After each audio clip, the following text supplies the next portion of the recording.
하나님은 살아계십니다.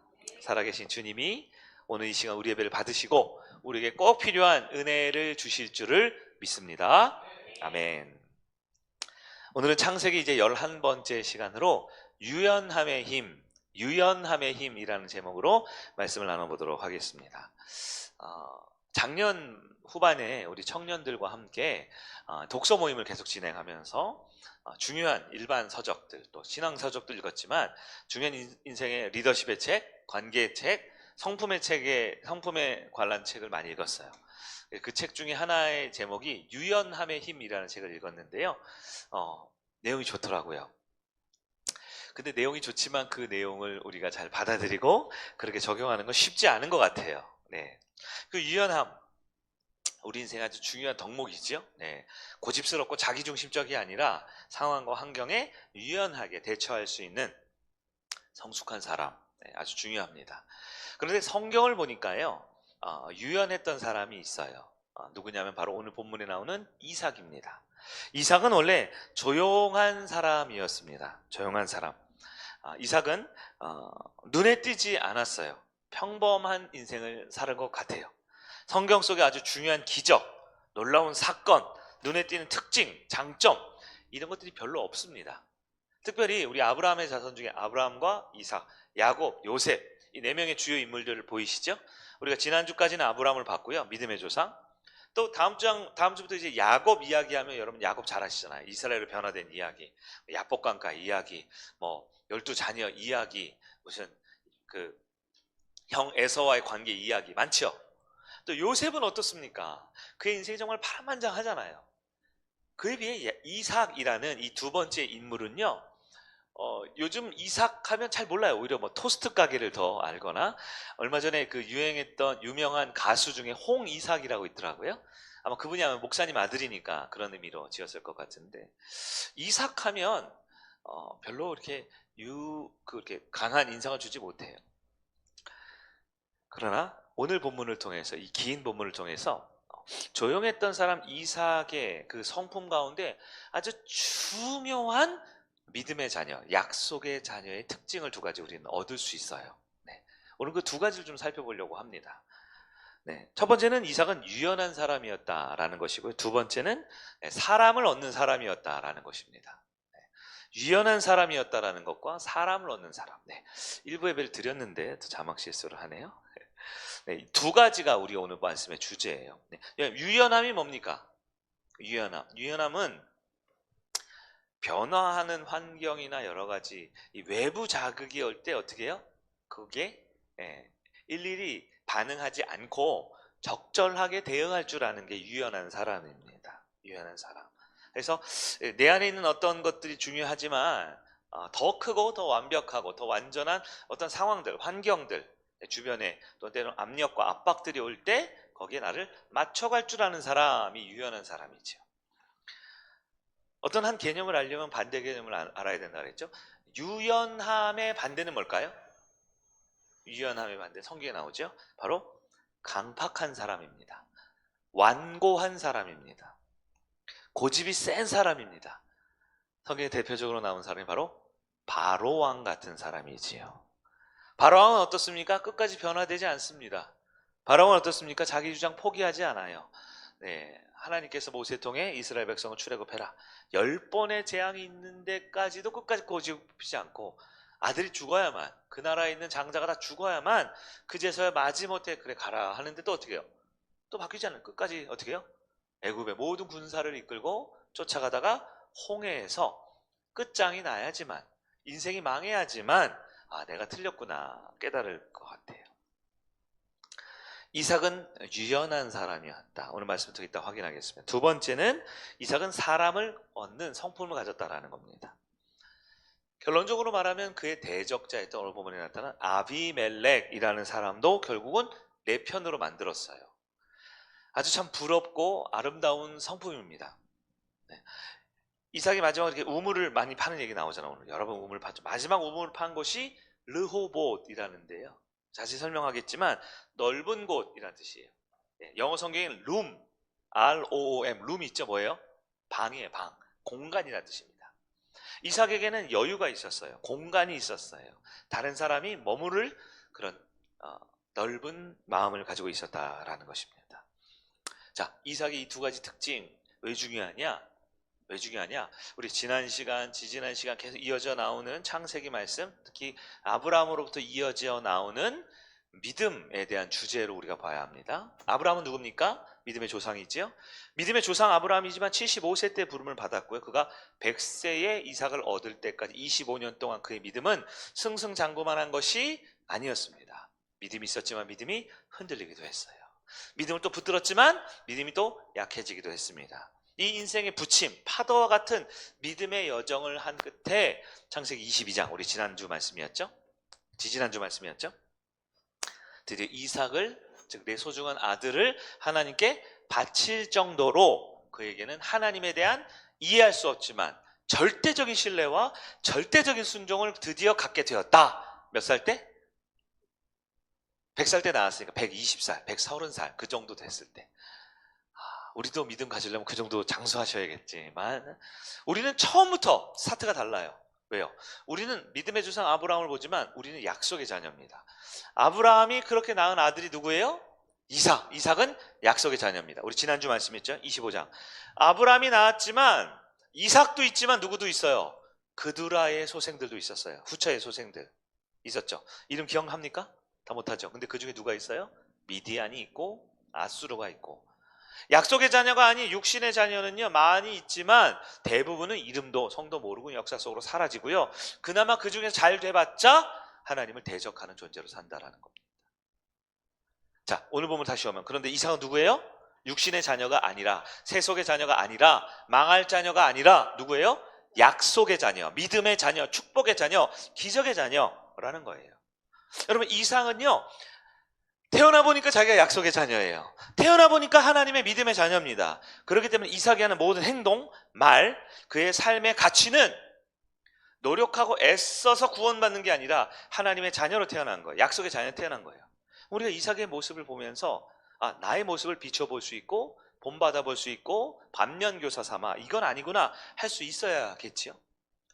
사실 아브라함의 믿음과 이삭의 믿음을 우리가 사실 객관적으로 비교하면 조금 차원이 달라요.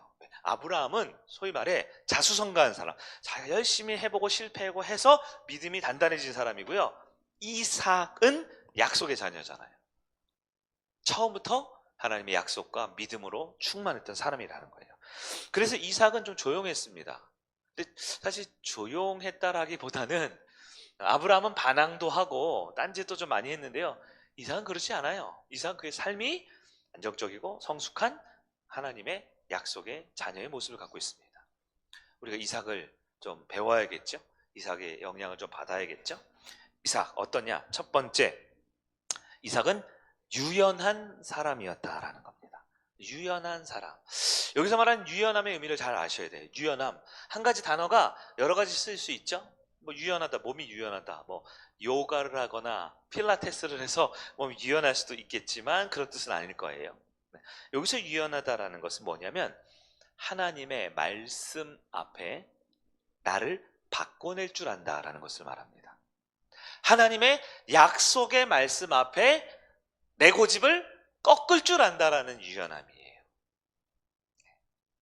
1절 보니까요. 아브라함이 때 첫 흉년이 들었더니 그 땅에 또 흉년이 들매 이삭이 그랄로 가서 블레셋 왕 아비멜렉에게 이르렀더니 이렇게 돼 있어요. 자, 가나안 땅에 흉년이 들었습니다. 몇 번이요? 2번. 첫 번째는 누구 때? 아버지 아브라함 때. 여러분 잘 아시죠? 아브라함 때 흉년이 들었어요. 아브라함 어떻게 합니까? 곧바로 이집트로 도망갑니다. 출애굽이 아니라 입애굽을 해버려요. 왜요? 아브라함은 어디 출생이냐면 갈대아우르 출신이죠. 메소포타미아 문명. 여러분 지리적으로 봤을 때 이 유프라테스 강, 티그리스 강 사이에 있는 비옥한 땅, 농사 잘 되고 목축 잘 되는 지역에 살다가 하나님의 약속의 말씀 듣고 왔어요. 어디로? 가나안 땅으로. 가나안 땅에 와보니까 이거 뭐 이래 동네가. 근데 게다가 거기 뭐가 들었다? 흉년. 흉년이 들었다는 건 1차적으로 뭘까요? 비가 안 왔다는 뜻이죠. 비가 안 왔다라는 거예요. 비가 안 오니까 목축하는 사람은 양과 소와 뭐 이런 거 있죠. 염소 이런 거 키워야 되는데 비가 와서 들판에 뭐가 있어야 돼요? 풀을 뜯어 먹어야 돼요. 푸른 초장. 우리 2층에서 진짜 맛있는 냉이 된장국 냄새가 아까 나가지고 외우 우리가 시장한데 밥을 먹어야 되잖아요, 양들이. 근데 없어요, 풀이. 흉년이 되니까. 그러니까 아브람 어떻게 해요? 곧바로 이집트로 가버렸어요. 이집트는 나일강 유역에 엄청난 비옥한 땅이 있거든요. 두 번째 흉년이 들었습니다. 누구 때? 이삭 때. 이삭 때. 그러니까 이삭도 무슨 생각 들겠어요? 이거 아니잖아. 어떡하지? 양들 어떻게, 소 어떻게? 흉년이 들면요, 비가 안 오니까 땅이 쩍쩍 갈라지니까 풀이 없죠. 양들이 어떻게 돼요? 픽픽 쓰러져요. 픽픽 쓰러져요. 생명과 같은 소중한 내 재산이. 어떻게 해요? 우리 어디 가야겠다 생각이 들겠죠? 여기 아닌가 보다 생각 들겠죠? 장사를 열심히 했는데 손님이 안 와요. 네? 열심히 투자해가지고 이게 노력했는데 안 돼요. 어떻게 해요? 딴 데 가야죠. 가려고 딱 하는데 2절부터 4절까지 보니까요, 뭐라고 되어 있냐? 여호와께서 이삭에게 이르시되 애굽으로 가지 말고 내가 내게 지시한 땅에 거주하라. 단순합니다. 애굽으로 가라고요, 가지 말라고요?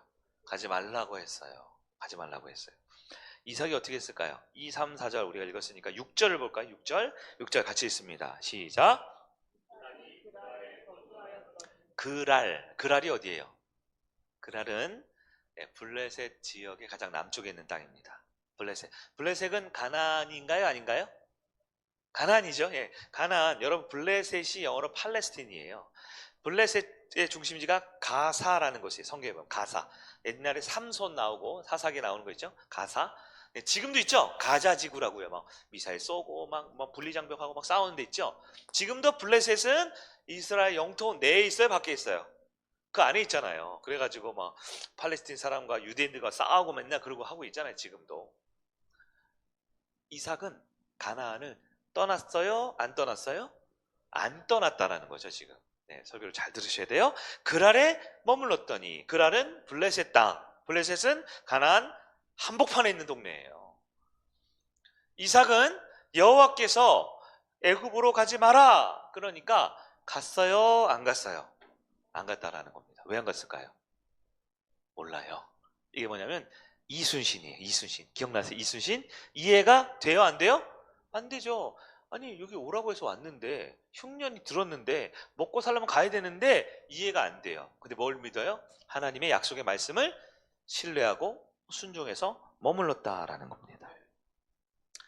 우리는 이걸 단순하게 순종이라고 이해할 수도 있겠지만 오늘 말씀 보면 이것을 우리 유연함이라고 해석하고 싶어요. 유연함이 뭐냐면 완벽하다라는 게 아니에요. 완전하다라는 게 아니에요. 비록 불완전하죠. 비록 못난 게 있죠. 그러나 자기 생각과 자기 뜻과 자기 계획을 어떻게 해요? 바꿔요. 뭐의 기준을 두고 바꿔요? 하나님의 말씀의 기준으로 바꾼다라는 겁니다. 어떤 사람은 그래요. 물에 술 탄 듯 술에 물 탄 듯 이렇게 저렇게 왔다 갔다. 그건 유연한 게 아니죠. 그건 뭐예요? 그건 줏대가 없는 거고 기준이 없는 거고 우유부단한 거지요. 오늘 말씀은 그걸 말하는 게 아닙니다. 이삭도 뒤에 보면요 똑똑한 사람이에요. 돈도 많아요. 힘도 세요. 능력 있어요. 가는 데마다 잘 됐어요. 근데 어떻게 그 땅에 머무를 수 있습니까? 바보 같아서요? 아니죠. 자기 생각이 있지만 자기 뜻이 있지만 자기 환경이 있지만 심지어 그 환경이라는 것은요 죽고 사는 문제예요. 가나안 땅에 머물면 죽는 거예요. 흉년이 들었잖아요. 흉년 누가 보냈어요? 하나님 보냈겠죠. 그 땅 누가 머물래요? 하나님 머물래요. 이 모순되는 상황, 이해 안 되는 상황, 마치 아브라함이 이삭을 바쳐라라는 것 같은 인간의 이성으로 이해 안 되는 큰 시험이 주어졌다라는 거죠. 큰 시험이 주어질 때 이삭은 어떻게 해요? 자기 목숨 걸고 자기 재산 걸고 인생과 모든 사람들 걸고 하나님의 말씀대로 그 땅에 머물렀다라는 것입니다. 머물렀다. 우리 성도들도 유연한 성도가 있고요. 유연하지 못한 성도가 있어요. 지난 2월 달 한 달 동안 우리 영상을 많이 보았어요. 사진도 잘 찍어주고 우리 행사를 잘 보여줘서 고맙습니다. 성경 통독을 했습니다. 성경 통독 수련회 며칠간? 2주간 했어요. 2주간. 말씀 사경회가 있었죠? 1차로 끝난 게 아니라 2번을 했습니다. 안수기도 여기 기도받은 분도 아까 사진도 많이 나오더라고요. 그럴 때 교회에서 광고가 나가죠. 목자들이 얘기를 하죠. 어떻게 해요? 한 번만 좀 나와서 같이 기도하자. 말씀 보자. 물론 댁에서 성경 많이 보신 분들 안 와도 됩니다. 네? 댁에서 말씀 보고 기도하고 성령 충만한 분들 안 할 수 있어요. 안수 기도보다 내 기도가 더 필요한 분들 해도 됩니다. 근데 아니잖아요. 집에서 말씀 잘 안 봐지잖아요. 맞죠? 잘 안 깨달아지고 성경을 읽는 건지 내가 시간을 때우는 건지 기도를 하는 건지 내가 염려 걱정을 하는 건지 어렵잖아요. 저만 그래요? 네? 저는 교회에 살지만 저 2층에 살지만 저기 잘 안 돼요. 여기 내려와야 돼요. 매일 아침마다 7시 8시 일어나면 여기 내려와 가지고 30분 1시간씩은 저도 말씀 보고 기도해야만 겨우 버텨요. 저보다 더 훌륭한 분들도 있겠지만 집에서 기도 잘 안 돼요. 말씀 잘 안 봐요. 아이 목사님 저는 운전하면서요. 뭐 어디 가면서요. 뭐 일하면서도 할 수 있습니다. 흉내는 낼 수 있죠. 그게 진짜예요? 아니잖아요. 교회에서 메시지가 나갑니다. 뭐라고요? 한 번만 오라고요. 한 번만. 일부 때도 얘기했지만 진짜 한 번만 오는 사람들이 있어요. 딱 한 번 온 분들이 있어요. 한 번 온 분들. 그리고 어떤 분은요. 끝나기 10분 전에 한 번 딱 오는 분이 있어요. 그리고 마지막 날 끝나기 한 5분 3분 전에 한 번 딱 온 분이 있어요. 어떤 분은 한 번 하는데 와서 잠만 자다 간 분도 있어요. 어떤 분들이에요? 이런 분들이 오늘 말씀해 주신 대로 이런 분들이 유연한 분들입니다. 왜요? 오라고 하니까 오는 거예요. 분명 바빴을 거예요. 에? 무지무지 바빴을 거예요. 그리고 2주간 엄청 추웠죠. 영하 몇십 도 했잖아요. 너무 추웠고 너무 바쁘고 너무 피곤하고 너무 분주하고 먹고 사는데 이거 없으면 죽을 것 같았을 거예요. 그러나 오는 겁니다. 한 번 와요. 5분이라도 얼굴 비친다고요. 생색낸다고요? 아니요. 유연해서 그래요. 진짜 안 되는데 어떻게든 해보려고 그러는 거예요. 진짜 안 되는데 목사님 새로 왔다니까 기도라도 한마디. 다 끝날 때 와서 기도만 받고 어떻게 보면 좀 얌생이 같은데 그래도 그분은 기도 응답 받았어요. 벌써 응답 받았다던데요. 유연한 분들이 있어요. 여러분 유연함이라는 건 완벽한 걸 말하는 게 아니에요. 제가 계속 얘기하지만 우리 김 장로님, 이 권사님, 김 권사님 한 번도 안 빠졌어요. 대단하죠? 1시간 전에 와서 히터 켜고 커피 준비하고 간식 준비해서 대단하죠? 근데 그렇게 열심히 준비하고 일찍 오는 분하고 끝나기 5분 전에 잠깐 와서 얼굴만 비치고 기도만 받고 간 분하고 사실 뭐가 얼마나 달라요? 얼마나 더 훌륭하고 얼마나 못났습니까? 사람이 다 거기서 거기 아닙니까? 그런데 유연한 사람은 뭐예요? 하나님 말씀의 기준이 딱 생기면 어떻게든 맞춰보려고, 어떻게든 시간 내보려고, 어떻게든 물질, 시간, 에너지 허비해 가면서 해보려고 하는 분들이 있다라는 거예요. 근데 어떤 분들은 어때요? 자기 기준이 딱 있어요. 자기 생각이 딱 있어요. 자기 계획이 딱 있어요. 바꿔요? 안 되죠. 세상 무너져도 내가 누군데, 내 계획이 어떤데, 내 사업이, 내 공부가, 내 건강이 얼마나 중요한데, 내 계획이 딱 있어서 누가 말하면 그렇죠. 기도 중요합니다. 말씀 아멘. 목사님 설교 좋습니다. 근데 누가 결정해요? 최종 결정은 자기가 합니다. 자기가. 기본적으로 자기가 해요. 내가 결정한다. 그럼 누가 결정해요? 내가 결정하지. 그러나 우리 그리스도인들은 내가 결정한 사람이 아닙니다. 우리 그리스도인은 내가 결정한 사람이 아니에요. 내가 결정한다. 최종 결정권자가 나라는 것은 내가 곧 하나님이라는 겁니다. 그게 아담이 첫 번째 범죄한 모습이고요. 그 이후로 모든 사람이 똑같은 죄에 빠져 있는 거예요. 최종 결정권자가 나다라는 건 내가 하나님이라는 거예요. 손에는 성경이 들려 있고요. 한 손에는 교회를 위한 봉사와 사역이 들려 있지만 내 몸은 예배 시간에 이 자리에 있지만 최종 결정권자가 나면 내가 하나님이에요. 그는 완고한 사람입니다. 강팍한 사람입니다. 어떤 분들은 그래요. 목사님 제가 나이가 많고 신앙이 오래돼 저는 안 바뀌어요. 이러다 죽겠죠. 여러분 아니에요. 저는 많이 봤습니다. 나이가 80이고 나이가 90이어도 변화되고 회개하고 꼬꾸라지는 분들 많이 봤습니다. 많이 봤어요. 근데 20대 30대 젊은이들이지만 꼿꼿하게 자기 기준 계획 하나도 안 바꾸는 분들도 많이 보고 있습니다. 그러면 자기 고집, 자기 생각을 유지하는 것을 뭐라 그러냐? 그 성경은 그걸 자기 중심성이라고 그러거든요.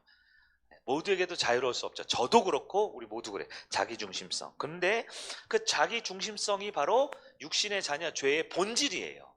그 부분 어떻게 해요? 꺾으냐? 아니면 내가 맞아.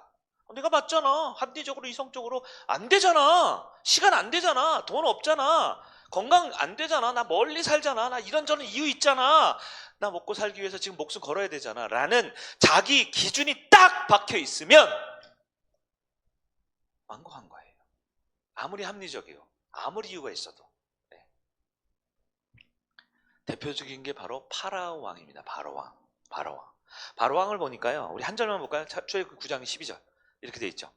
그러나 여호와께서 바로의 마음을 완악하게 하셨으므로 누가? 여호와께서 하나님이 하신 겁니다. 바로가 완악하고 싶어서 완악한 게 아니에요. 바로가 강팍하고 싶어서 완고하고 싶어서 고집 부리고 싶어서 그런 게 아니라 누가 그렇게 하셨다고요? 하나님께서 완악하게 하셔서 그들의 말을 듣지 않았대요. 그러면 하나님이 어떻게 완악하게 했을까요? 저는 조금 이게 이런데 조금 이렇게 집요해가지고 계속 생각해봐요. 어떻게 완악하게 했을까? 하나님 쫓아다니면서 완악해라, 완악해라, 완악해라. 당신은 완악하기 위해 태어난 사람. 이렇게 완악을 했을까요? 완악하라고 했을까요? 아니죠. 그럴 노력을 할 필요가 없습니다. 인간의 죄된 본성은 자기 중심성이에요. 아담의 범죄한 이후로 모든 태어난 사람은 오리지널 신, 뭐예요? 원죄를 가지고 있기 때문에 자기가 주인이에요. 자기가 중심됐어요. 그래서 하나님이 하는 게 뭡니까? 그냥 놔두는 겁니다. 놔두는 거예요.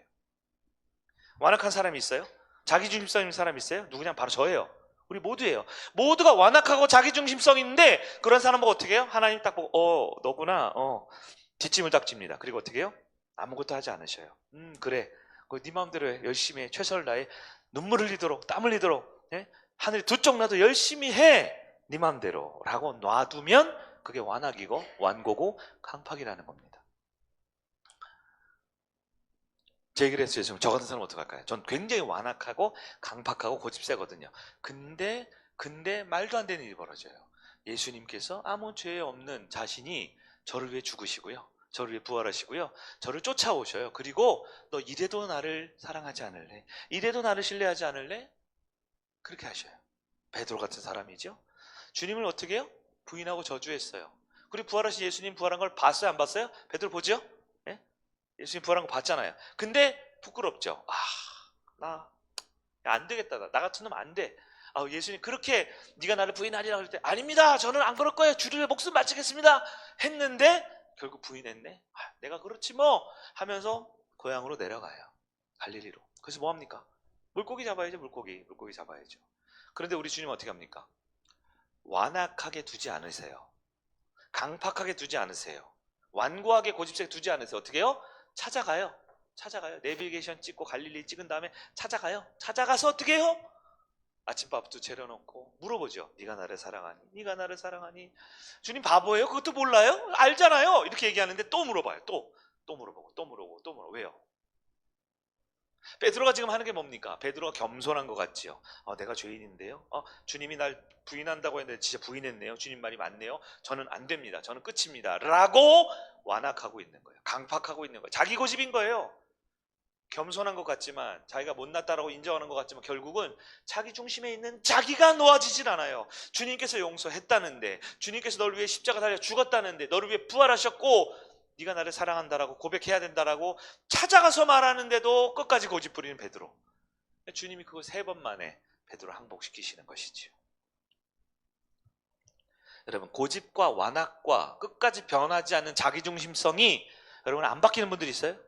그대로입니까? 5년이 10년이 지나도 그대로입니까? 안 변해요? 그럼 여러분 아주 위험한 상태입니다. 하나님이 놔두는 거예요. 내 마음대로 신앙생활, 예배생활,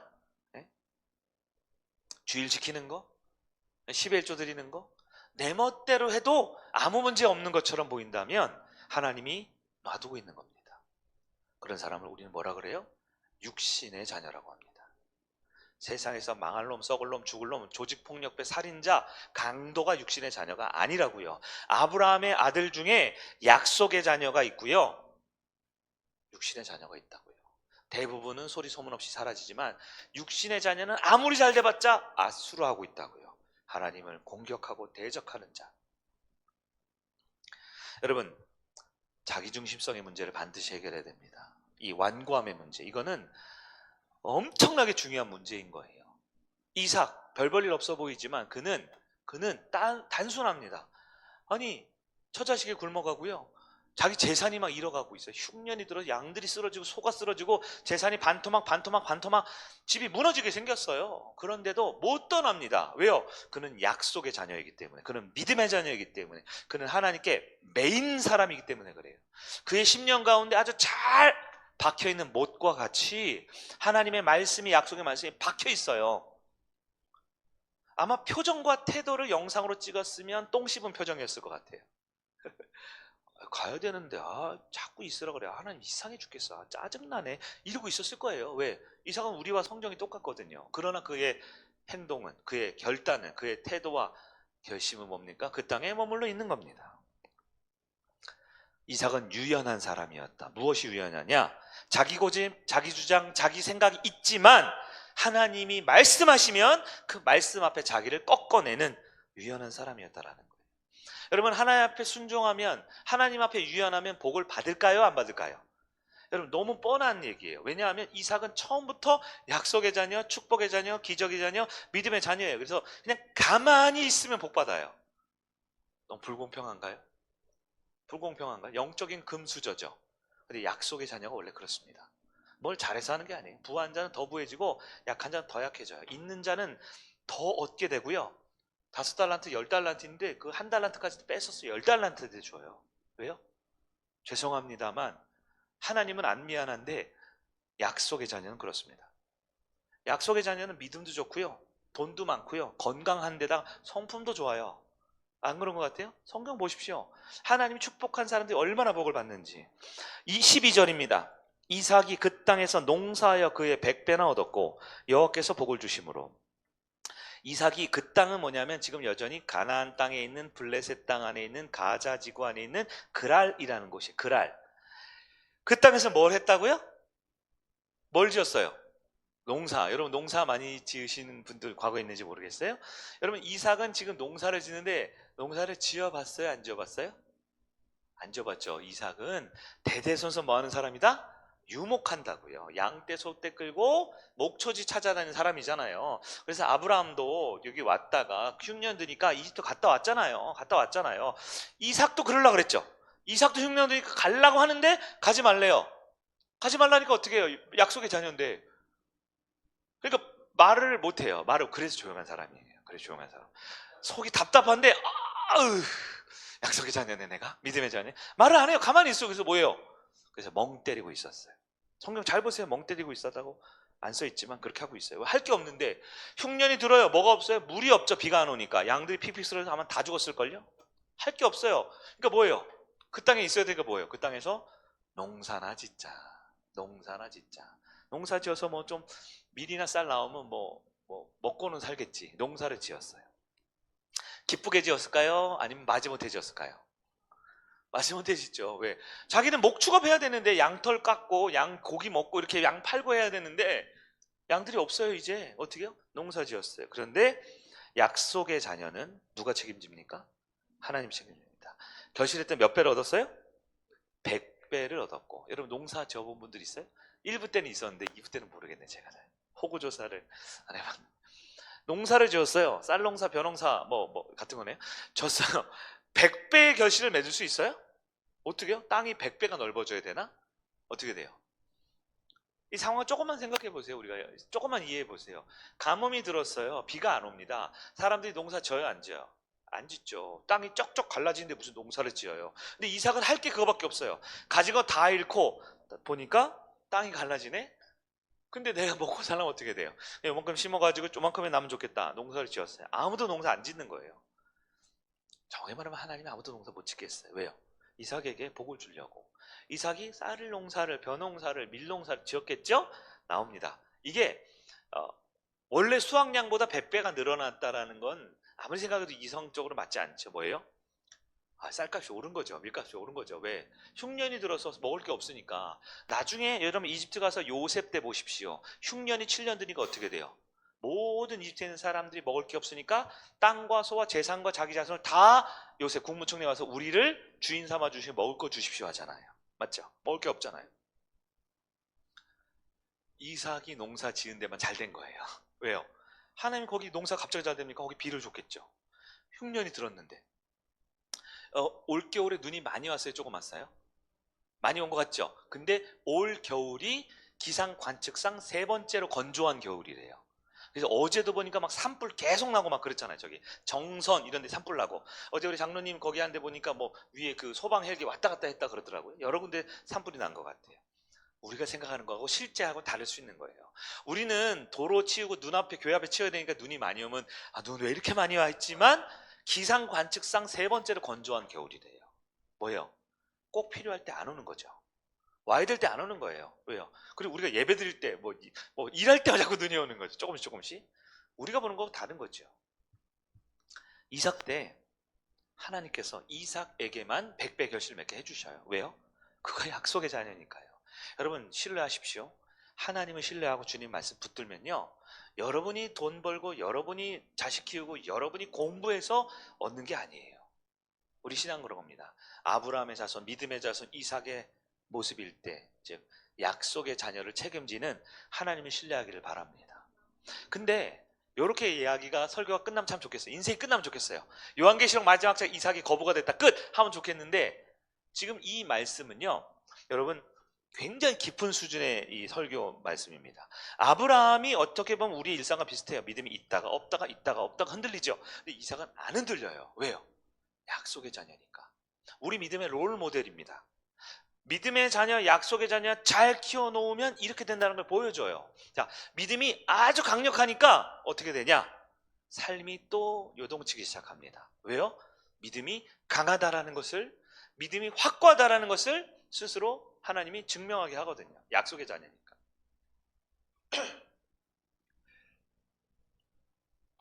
네, 저 히타 때문에 그래요. 네, 100배의 결실을 맺으니까 100배 결실을 맺으려면 뭐가 필요하냐면 물이 필요하거든요. 그러니까 이삭에게 뭐가 있었냐면 우물이 있었어요. 물. 거기 막 큰 강이 있는 게 아니잖아요. 지중해 바다에서 물 퍼와서 농사 못 짓잖아요. 우물이 터져 나오는데요. 이삭이 가는 곳마다 뭐가 터져요? 우물이 터져요. 근데 성경을 보니까요. 이삭이 외국 사람이거든요. 가나안 땅 사람이 아니라 셈족, 얼굴이 하얀 사람이었어요. 하얀 사람이어서 가나안 땅, 지금 그 이스라엘 있는 그 팔레스틴 지역에 있으니까요. 사람들이 좋아할까요? 시기할까요? 외국인이 왔는데 대박을 쳤어요. 외국인이 농사를 지었는데 100배 소득을 얻은 거예요. 그럼 기분 좋아요? 안 좋아요? 안 좋잖아요. 안 좋잖아요. 이삭이 외국 사람인데 와서 농사가 잘 되니까 이 사람들이 셈이 나는 거죠. 어떻게 해요? 밤에 와서 우물을 다 메꿔버렸어요. 우물을 메꾼다는 게 뭐예요? 물이 없죠. 물이 없으면 뭘 못 지어요? 농사 못 짓잖아요. 여러분 믿음의 사람들의 모습이 그렇습니다. 믿음이라는 것은 믿었더니 복만 있다라는 게 아니에요. 믿음이 있다라는 건 해석이 달라진다라는 겁니다. 내 환경, 내 어려움이 있지만 그 똑같은 어려움과 환경을 보는 해석이 달라지는 거예요. 내 앞에 어떤 좋은 일이 있습니다. 근데 그것을 어떻게 해석합니까? 이번에 우리가 장례를 치르는 일이 있었는데요. 또 유족들 중에 제가 사람 보면서 하잖아요. 믿음 없는 분은 그냥 격려만 하고 위로만 해요. 근데 믿음 있는 분은 어떻게 해요? 굉장히 또 세게 제가 하죠. 왜요? 한 사람이 이 땅의 삶을 마치고 돌아갔다라는 건 슬픈 일이고 좌절과 낙심이잖아요. 그러나 그것을 뒤집을 수 있어요. 믿음의 사람이잖아요. 장례를 치른다는 건 뭐예요? 우리가 사랑할 사람들이 집중됐다라는 거예요. 이제 내가 이 땅의 고난과 고통이 끝나고 영원한 자유를 얻었다라는 거예요. 우리의 믿음의 관점을 가지고 살아야 되죠. 이삭이 그랬다는 거죠. 우물을 메꿔지니까 이제 농사를 못 짓잖아요. 그럼 어떻게 돼요? 보통 어떻게 하냐면 싸워야죠. 내 나와바리를 건드려? 내 먹고 사는 걸 왜 건드려? 우리 사업장을 왜 건드려? 하면서 어떻게 해요? 가서 싸워야죠. 아니면 어떻게 해요? 자꾸 날 건드리네. 아유, 피해야지. 뭐 싸워봤자 뭐해. 그리스도인이. 그걸 어떻게 해요? 회피하죠. 둘 중에 하나를 한다라는 거예요.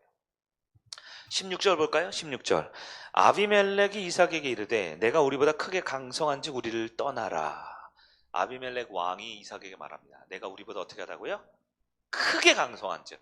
그냥 강성한 게 아니라 크게. 야, 네가 더 잘 살잖아. 네가 더 부자잖아. 이런 뜻이에요. 여러분 고대 근동에서 강성하다, 크게 강성하다 뭐가 많다는 뜻일까요? 뭐 돈이 많다라는 건데 돈이 뭐 요즘 뭐 달러나 이런 화폐는 아니겠죠. 뭐예요? 재산이 많다라는 것은 하인이 많다라는 거예요. 하인이 많다라는 거고 뭐예요? 사병이 많다라는 거예요. 즉 군사력이 된다라는 겁니다. 여러분 아브라함이 조카 있죠. 롯을 훔쳐가잖아요. 가족 다 훔쳐가죠. 그럴 때 아브라함이 부하 318명을 데리고 가나안 왕 다섯 왕을 추적하면서 차례로 격파하면서 다 데리고 오잖아요. 맞죠? 318명 가지고 가나안 땅에는 왕들을 제압했다고요. 무슨 얘네는 뭐 특전사예요? 예? 특전사인가요? 무슨 뭐 네이비실 이런 특별 훈련 받은 거예요? 아니죠. 얘네 다 농사 짓고 목축하는 애들이에요. 무슨 뜻이냐? 그 당시 왕은 우리나라처럼 미국, 중국, 일본 이런 게 아니고요. 우리로 따지면 우리 동네는 통장, 동장 이런 거 있죠. 반장 이런 수준인 거예요. 성남시만 봐도 인구가 뭐 100만 명 가까이 된다며요. 성남시장 그럼 대단한 왕인 겁니다. 그 당시에 100만 명의 대장이면 아니에요. 그저 한 100명, 200명, 300명 많으면 500명 정도 데리고 있으면 왕이라고 하는 거예요. 그 동네에서. 아비멜렉이 그런 사람이었어요. 근데 아비멜렉이 딱 보기에 이삭이 어때요? 우리보다 세네? 뭐예요? 인원이 더 많다라는 거예요. 더 강성하다라는 건데 크게 강성한 즉 여러분 이삭은 힘이 있어요? 없어요? 있죠. 있죠. 근데 이삭이 무엇을 선택합니까? 우물을 막아보니까 어떻게 해요? 거기를 떠납니다. 떠나는데 17절입니다. 17절 볼까요? 이삭이 그곳은 그랄 땅이죠. 그곳을 떠나. 하나님이 떠나라 그랬어? 떠나지 말라 그랬어요? 떠나지 말라 그랬죠. 근데 떠났네요. 떠났어요? 아니에요. 왜요? 그랄 골짜기에 장막을 치고 떠났는데 어디 갔어요? 상대원 1동에서 상대원 2동으로 간 거예요. 그 땅을 떠납니까? 안 떠납니까? 안 떠나는 거죠. 왜요? 하나님의 약속의 말씀이 있기 때문에 그런 겁니다. 이삭은 누가 날 건드릴 때 보통 사람들은 두 가지 반응 중에 하나예요. 누가 날 건드리면 어떻게 해요? 싸우거나 피하거나. 나보다 만만하면 싸우고 나보다 이길 것 같으면 피하죠. 근데 믿음의 사람은 제3의 선택지가 있어요. 뭐냐면 믿음으로 버티는 것이 있습니다. 버틴다. 이건 싸우는 게 아니에요. 이건 피하는 게 아닙니다. 많은 성도들이 삶에서 영적인 시험이 오거나 하나님의 지키기 어려운 약속의 말씀, 뭐 기도해라, 말씀 봐라, 수련회 참여해라, 안수기도 받으러 와라, 교회에서 무슨 행사하고 사역하니까 네가 좀 헌신해야겠다, 네가 좀 참여해야겠다라고 할 때 어떻게 해요? 못한다고 싸우고 나가거나 아니면 회피해서 도망가거나. 근데 믿음의 사람은 어떻게 된다고요? 믿음으로 버티는 거예요. 믿음으로 버틴다는 건 중의적 의미입니다. 하나님의 약속의 말씀은 지키고 사람들과의 갈등과 상처를 피한다라는 거예요. 그게 믿음으로 버티는 겁니다. 바로 두 번째로 들어갈까요? 사람을 품는 성품. 이삭이 바로 그 유연함의 열매가 바로 사람을 품는 겁니다. 이삭은 버텼어요. 약속의 땅 가나안을 벗어나요? 안 벗어나요? 안 벗어나죠. 안 벗어난 이유가 있습니다. 하나님 말씀을 지키기 위해서. 그런데 그 자리에서 싸우거나 회피한 게 아니라 어떻게 했어요? 바로 옆집으로 이사 가요. 옆 동네로 이사 가요. 왜요? 갈등과 싸움과 분열을 전쟁을 피하고 있는 겁니다. 우물 사건 우리 아까 읽었는데 15절 봅시다. 15절 우물이 있었죠. 그러니까 농사지어서 100배 얻었잖아요. 근데 우물 어떻게 했다? 메꿨네요. 18절 우물이 또 나옵니다. 근데 우물 어떻게 해요? 또 메꿨네요. 20절 우물이 있는데요. 우물 어떻게 해요? 또 메꿨네요. 그래서 그 우물을 에색이라고 이름을 붙인다고 그랬죠. 21절 또 우물을 팠는데 우물이 또 나옵니다. 근데 그 우물을 또 메꿨어요. 신나라고 했어요. 22절 오늘 말씀의 결론이죠. 우물을 또 팠어요. 나옵니까? 또 나왔어요. 여러분 여기서 우리가 꼭 기억해야 합니다. 우물을 팠다 메꿨다 팠다 메꿨다. 단순한 열거지만 여러분 우물을 판다고 나오냐고요. 네? 우물을 판다고 나옵니까? 우리 동네에서 우물 파는 것도 나오는 거 쉽지 않죠. 제가 캄보디아 선교를 전해 교회 있을 때 8년간 다녔는데 매년 가면 캄보디아는 온 세상이 물천지예요. 물이 엄청 많이 해요. 그러니까 지역마다 상하수가 없기 때문에 어떻게 하냐면 우리가 돈 10만 원, 12만 원만 내면 우물을 팔 수 있어요. 그럼 기계로 쭉 파가지고 해주면 한 10m만 내려가면 우물이 나와요. 그럼 여기서 이렇게 물 이렇게 하는 거 있죠? 이렇게 마중 물러서 하는 거. 그 우물을 만들어줘요. 그 청년들이 10만 원씩 헌금하면 한 100명 정도 모아서 하면 100군데 우물을 파주는 거예요. 옛날 얘기 아니고요. 2010년대, 20년대 얘기입니다. 지금 얘기예요. 캄보디아는 그렇게 하는 거예요. 왜? 우기 지역이니까. 비가 많이 오니까. 근데요. 팔레스틴은 어때요? 비가 안 와요. 비가 안 와요. 거기는 우물을 파는데 지금도 제가 이스라엘 가보면요. 우물을 판다, 물을 판다 그러면 최소 70m에서 100m 들어간대요. 어떤 데는 한 200m 들어가야 된대요. 그렇게 쭉 들어가다 보면 물의 근원을 건드리면은 나오지만 안 건드리면요, 안 나오는 거예요. 몇 군데 파야 될까요? 수십 군데 파죠. 근데 지금처럼 뭐 굴착기가 있어요? 뭐가 있어요? 어떻게 해요? 사람이 파죠. 사람이 50m 팔 수 있어요? 팔려면 어떻게 되냐면 엄청 크게 해서 한 사람 들어가고 두 사람 들어가고 굉장히 많은 인력이 투입이 돼야 된대요. 짧으면 몇 주, 길면 몇 달이 걸리는 일이래요. 근데 여러분 보십시오. 이삭은 우물을 파면 나와요. 파면 물이 나와요. 파면 물이 나와요. 파면 물이 나와요. 파면 물이 나와요. 여러분, 하나님의 약속의 자녀는 하나님이 책임집니다. 그러나 약속의 자녀가 복을 받지만 여전히 세상은 어떻게 해요? 건드려요. 건드려요. 건드려요. 그럴 때 이삭이 했던 것, 유연한 이삭은 하나님의 약속의 말씀을 지켜야 되기 때문에 그 동네를 안 떠납니다.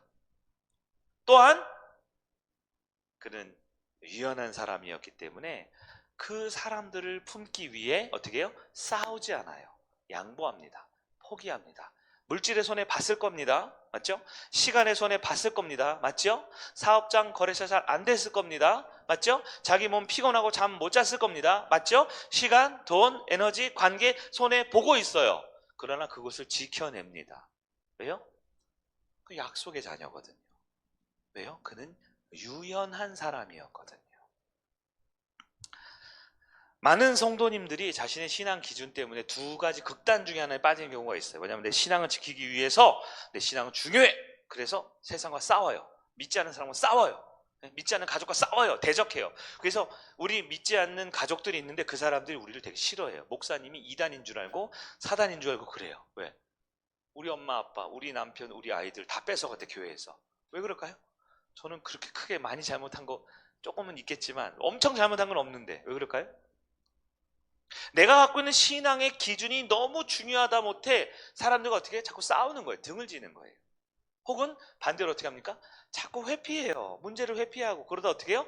약속의 땅을 떠나요. 약속의 자리, 믿음의 자리의 삶을 버리고 나가요. 왜 그럴까요? 우리가 너무 이분법적 생각을 갖고 있는 것 같아요. 그래요, 여러분. 약속의 자녀는 유연함이 곧 믿음입니다.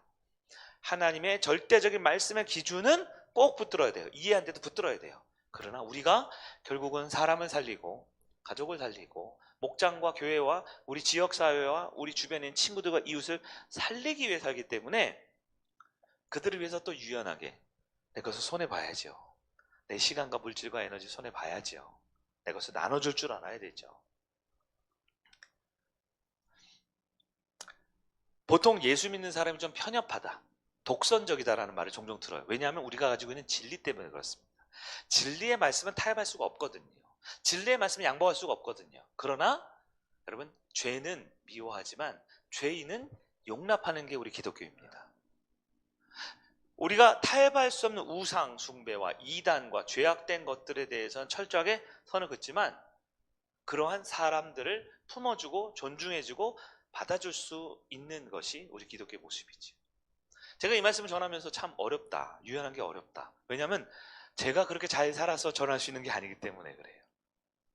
저도 유연하지 못할 때가 너무 많습니다. 때로는 말씀이 중요하지, 이 기준만 제시할 때가 있어요. 때로는 아니 사람이 중요하지, 그래서 자꾸 기준이 흔들릴 때도 있는 것 같아요. 저와 여러분, 우리가 모두 함께 힘을 합해서 이 부분을 해결해야 되지 않을까 싶습니다. 바울이 그랬습니다. 바울은 초대교회를 박해했던 사람, 스데반을 죽였던 사람이지요. 그래서 바울이 회심하고 돌아왔을 때 사람들이 잘 안 받아줬어요. 아니, 바울, 저 사기꾼 아니야? 아니네, 진짜 예수 믿는 거 맞나 봐. 진짜 그의 말에는 힘이 있고 그가 전하는 복음이 사람을 살려내. 그래, 좋네. 근데 우리한테는 오지 말라 그래. 우린 상처가 있어. 우리 스데반 죽었잖아. 우리 가족들 피해 당했잖아. 라는 사람들이 있는 거예요. 그럴 때 바울을 받아줬던 사람이 있죠. 누구죠? 바나바였습니다. 바나바. 위로자, 화평하는 사람. 바나바는 그렇게 탁월한 사람은 아니었던 것 같아요. 설교를 잘하거나 뭐 전도를 많이 한 사람은 아니에요. 근데 바나바가 뭘 잘했습니까? 바울을 품어주었어요. 유연하게 품어주었어요.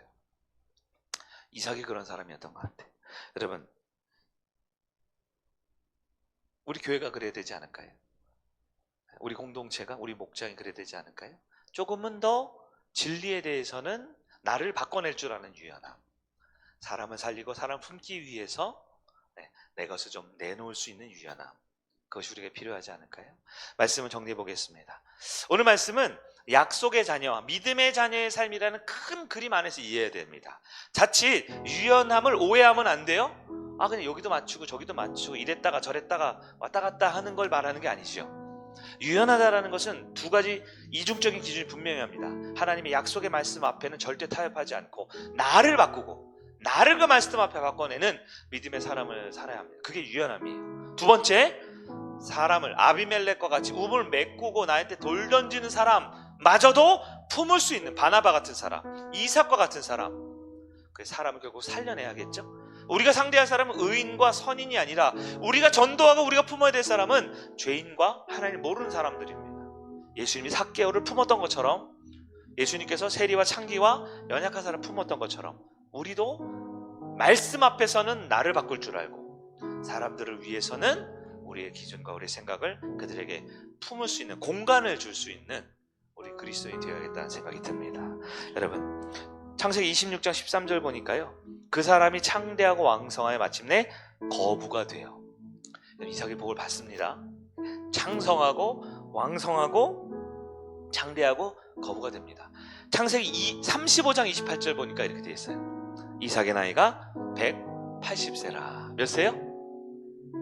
아브라함과 이삭과 야곱과 요셉 중에 제일 장수합니다. 이삭의 인생을 한마디로 정리하면 돈이 엄청 많은데 건강하게 오래 살았어요. 믿음이 좋은데 성품도 좋아요. 네, 금수저 넘사벽인가요? 엄친한가요? 네, 약속의 자녀의 모습이다라는 겁니다. 우리는 불완전하지만 우리도 영적으로 유연함을 갖출 필요가 있을 것 같아요. 그래서 우리 성일교회가 더 큰 그릇으로 더 많은 분들을 품어낼 수 있는 아름다운 공동체가 되길 주의 이름으로 축원합니다.